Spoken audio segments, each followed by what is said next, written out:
భార్యాభర్తలు గొడవపడడానికి ఇది కూడా ఒక కారణం. ఏంటది? భర్త భార్య యొక్క తల్లిదండ్రులను అంటే తన అత్తామామలను అగౌరవపరచడం లేదా గౌరవించకపోవడం. తాను మాత్రం ఏం కోరుకుంటాడు? తన భార్య తన తల్లిదండ్రులను ఎంతో చక్కగా చూసుకోవాలి, సేవ చేయాలి. అదే తన విషయానికి వచ్చేటప్పటికి అత్తామామని గౌరవించకపోవడం కాదు కదా.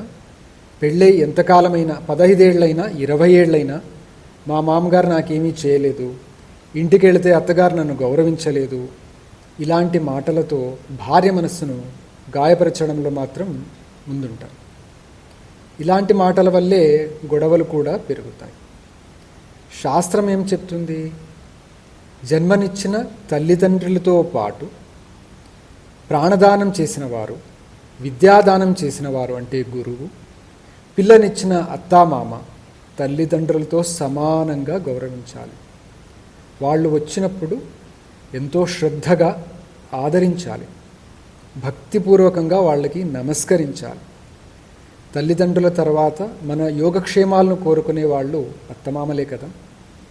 వాళ్ళని గౌరవించడానికి సంకోచం దేనికి?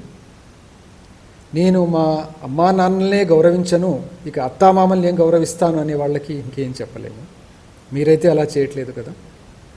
ఎప్పుడో పండక్కో పబ్బానికో మన ఇంటికి వాళ్ళు వచ్చినప్పుడో మనం వాళ్ళ ఇంటికి వెళ్ళినప్పుడో ఉండే 4 రోజులు వాళ్లను మనం గౌరవంగా చూడకపోతే మన ఇంట్లో ఉన్న మన అమ్మా నాన్నని మన ఇంటికి వచ్చిన అమ్మాయి ఎంతో గౌరవంతో ఆదరంతో సేవ చేయాలని కోరుకోవడం ఎంతవరకు న్యాయం? మీరే ఆలోచించండి. జై శ్రీరామ్.